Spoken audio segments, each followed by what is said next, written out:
বেশি লাইট চলে গেছে, ভালো করে একটু বুঝিয়ে দিন, আমি বুঝতে পারলাম না। লাইট চলে গেছে, সব অন্ধকারে বসে থাকো, অন্ধকারে দেখো, আমাকে তো দেখতে পাবে না।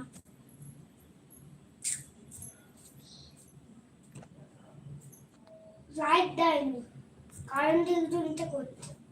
কি ভালো আছি, চিনতে পারছো আমায়? হ্যাঁ গো, চিনতে পারছি। কি লোভ লাগছে খেতে, লোভ দেখাও না আমার, লোভ লোভ দেখাও না আমার দিকে, এটা বলছো তাই তো? না না, লোভ দেখাচ্ছি না একদমই, কিন্তু কারেন্ট চলে গেছে। চিনতে কেন পারবো না, সবাইকেই চিনতে পারছি। সবাই সবাই